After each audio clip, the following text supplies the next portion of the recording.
What you're about to see will completely change the way you think about AI. We're witnessing a true revolution in content creation. You can now swap an entire character directly inside a video. Dahil sa mabilis na pag-unlad ng artificial intelligence sa teknolohiya, meron na tayong kakayahang lumika ng mas sopistikadong mga Diyos-Diyosan at maaari na silang magsalita, gumalaw at mukhang napakatotoo. Maaari nang baguhin ng damit, boses, muka at kahit anong gusto mong gawin ng mga ito.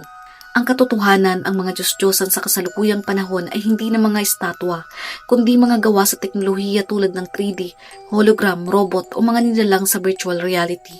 Mukhang totoo pero delikado sa ating espiritu. Ito ay dahil ang mga bagong Diyos-Diyosan na gawa sa teknolohiya ay nagbibigay ng halos lahat ng gusto ng tao, kaya naging popular sila sa ating lipunan habang hindi na natin nasusunod ang kalooban ng Diyos.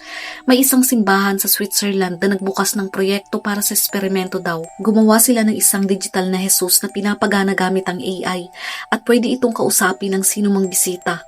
Maaari kang magtanong tungkol sa pananampalataya, sa tama o mali na gawain at kung paano mamuhay ngayon. Maraming tao ang nagbigay ng samot-saring reaksyon.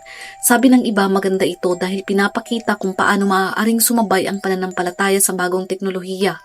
Pero ang iba naman ay nagtatanong kung tama bang gamitin ang mga AI o mga makina para sa ating buhay espiritual.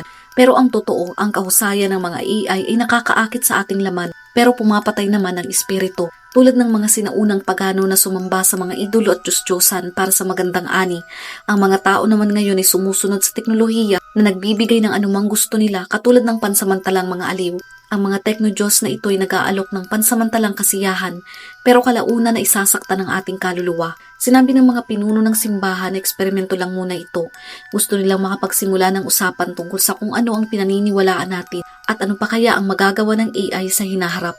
Ipinapakita lamang nito na magkasama o magkaugnay sa ngayon ang relihiyon, teknolohiya at ang paraan ng pag-iisip ng mga tao. AI is powerful at hanggang sa mahirapan tayong makilala kung tunay ba sila o hindi sa ating mundo. Maaari tayong labis na mamangha dahil sa ganda at galing ng mga ito at maging idolo pa nga. Pero alam nyo mga kapatid, ang punto rito, sinasabing darating ang panahon ng tribulation at malaki ang papel na gagampanan ng artificial intelligence. Hindi mo malalaman kung sino ang totoo at kung ano ang dapat gawin. Para sa mga tiyulujan, hindi ito nakakagulat. Ang mga AI ay may kapangyarihan na kumontrol sa ating buhay dahil darating ang panahon na mahihirapan ng makilala ang mga tao, ang pagkakaiba ng totoo sa artificial.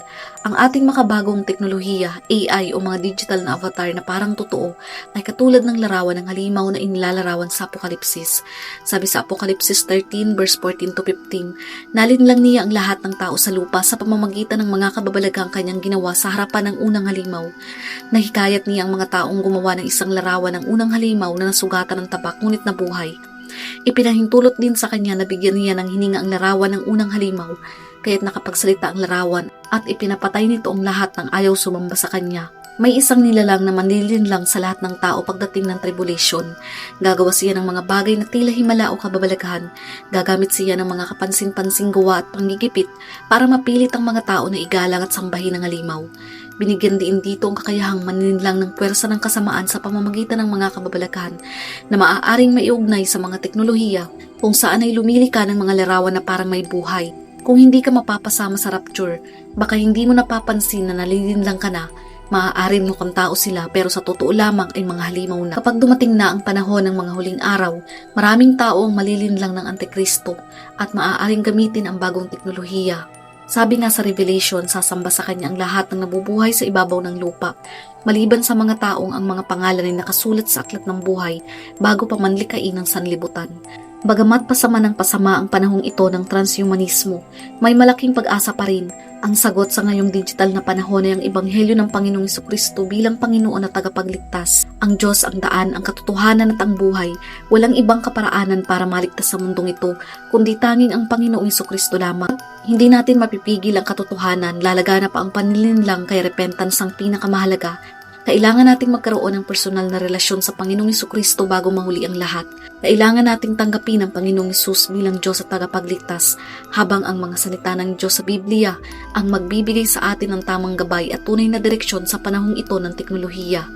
Dapat tayong humanap ng buhay at kapayapaan, lumapit sa Panginoong Jesucristo ng may pananampalataya upang maranasan ang tunay na pag-ibig at kagalakan at kaligtasan. Hindi ito pananakot kundi isang panawagan na magpakatatag at manatiling tapat ang mga hinirang ng Diyos.